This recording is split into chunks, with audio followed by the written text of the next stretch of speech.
बहुत पुरानी बात है। शाहीनगर नाम का एक राज्य था और उसके राजा महेंद्र चौहान थे। शाहीनगर राज्य बहुत ही खुशहाल और समृद्ध राज्य था। उस राज्य में किसी भी चीज़ की कोई कमी नहीं थी। राजा अपने प्रजा को बेटे जैसा प्यार करता और प्रजा भी राजा को अपना भगवान मानती थी। राजा को शिकार करना बहुत अच्छा लगता था, लेकिन उस राजा की अभी तक शादी नहीं हुई थी। राजा को रोजाना कई राजकुमारियों के रिश्ते आते, लेकिन उन राजकुमारियों में से राजा को कोई भी राजकुमारी पसंद नहीं आती। राजा से एक दिन मंत्री ने पूछा, महाराज, आपको कैसी राजकुमारी पसंद आएगी? तो राजा बोला, मुझे ऐसी लड़की पसंद है जिसे मेरी दौलत से प्यार न हो, नहीं इस महल से, और वह दिल की साफ होनी चाहिए। प्रजा को अपने बेटे जैसा मानती हो, ऐसी चाहिए। मंत्री थोड़ा मुस्कुराकर और बोले, आपको ऐसी लड़की खुद ही ढूंढनी पड़ेगी, वह भी एक गरीब बनकर। राजा मंत्री के सुझाव से अति प्रसन्न हुए और बोले, ठीक है, मैं कल से ही ऐसी लड़की को ढूंढना चालू करता हूँ। राजा गरीबों के पोशाक पहनकर निकल पड़े अपनी मंजिल की तलाश में। इसी बीच उन्होंने कई लड़कियों से मुलाकात की, लेकिन उन्हें कोई भी पसंद नहीं आई। हर लड़की के अपने जीवन साथी को लेकर बड़े बड़े ख्वाब थे और यह राजा को पसंद नहीं आता। एक दिन राजा एक पेड़ के नीचे थक हार कर बैठा हुआ था। तभी उस राजा को कुछ सिपाही और एक डोली दिखाई दी। राजा एक सिपाही से पूछ बैठा कि इस डोली में कौन है? तो सिपाही बोला, कुंभ राज्य की राजकुमारी सुपर्णा बैठी हुई है। राजा ने उस सिपाही से पूछा कि राजकुमारी कहाँ जा रही हैं? उस सिपाही ने बोला, पास ही में एक मंदिर है, वहाँ माता के दर्शन करने जा रही हैं। यह बोलकर सिपाही चला गया। राजा उस राजकुमारी को देखने के लिए बड़ा ही व्याकुल हो रहा था। राजा ने उस राजकुमारी के डोली के पीछे पीछे चलने लगा और जब मंदिर आया तो राजकुमारी उस डोली में से उतरी। राजा ने जब राजकुमारी की पहली झलक देखा तो उस राजकुमारी के ऊपर मुग्ध हो गया और राजा राजकुमारी को टुकुर टुकुर देखता ही रह गया। राजा यह सोच में पड़ गया कि क्या यह राजकुमारी मेरे मन मुताबिक है या नहीं। तो राजा ने उससे जाकर कहा, मैं शाहीनगर राज्य का राजा हूँ, क्या आप मुझसे शादी करेंगे? लड़की ने ना कहा और वहाँ से चली गई। राजा को यह सुनकर बहुत अच्छा लगा कि राजकुमारी को मेरी दौलत और महल से प्यार नहीं है। राजा ने फिर उस राजकुमारी का पीछा किया और उसके राज्य जा पहुंचा।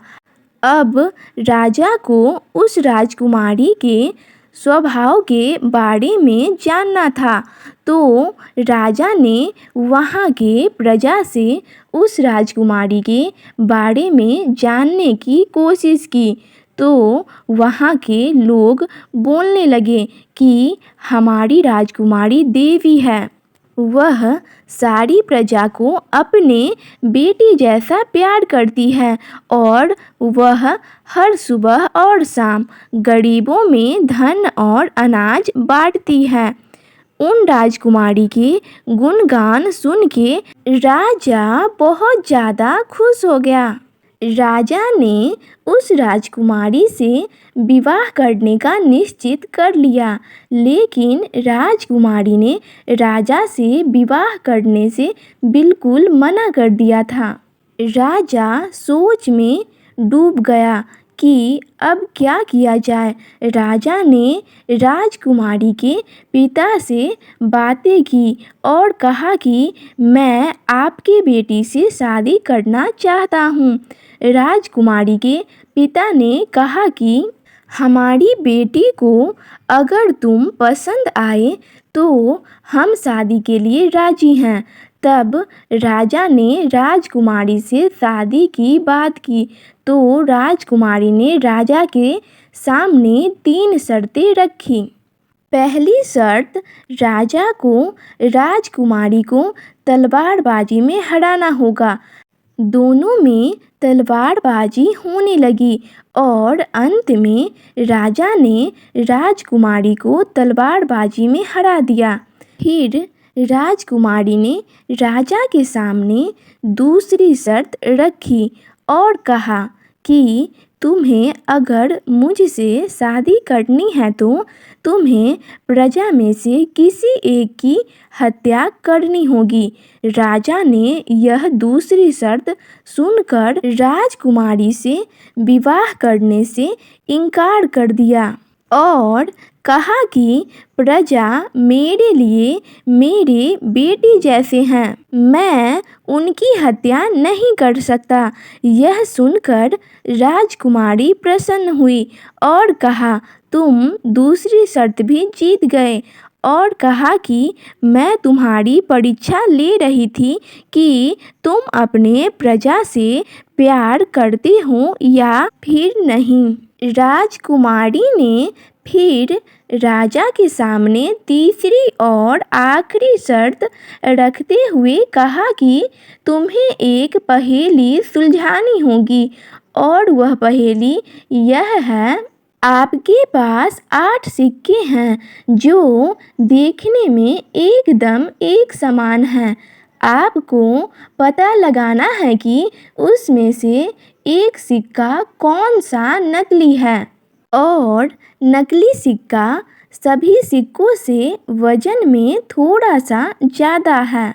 और अगर आपके पास एक बैलेंस तराजू है, लेकिन शर्त यह है कि उस तराजू से आप सिर्फ 2 बार ही तौल सकते हैं, तो नकली सिक्के को कैसे पहचानेंगे?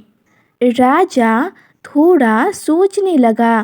थोड़ी देर सोच विचार करके फिर राजा ने कहा 3-3 सिक्के निकाल कर तराजू के दोनों ओर रखें।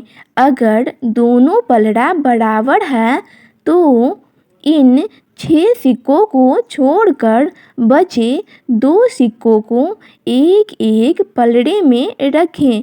जो भारी निकले वो नकली है। अगर एक तरफा पलड़ा भारी है तो भारी पलड़े के 3 में से 2 सिक्के निकालें और उन्हें तौल लें। अगर बराबर हो तो बचा हुआ सिक्का नकली है। अगर एक भारी हो तो वो सिक्का नकली है। राजा का जवाब सुनकर राजकुमारी ने कहा कि सही जवाब और बहुत प्रसन्न हुई। उसके बाद राजकुमारी शादी के लिए राजी हो गई। राजा ने राजकुमारी से शादी कर ली और उसके साथ अपना जीवन हंसी खुशी बिताने लगा।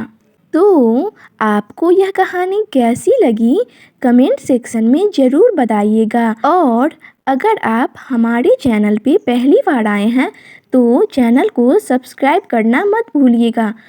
एंड वीडियो को अपने दोस्तों के साथ शेयर करना भी मत भूलिएगा। और अभी तक आपने वीडियो को लाइक नहीं किया है तो लाइक भी कर दीजिए। तो मिलते हैं नेक्स्ट वीडियो में, तब तक के लिए thanks for watching this video.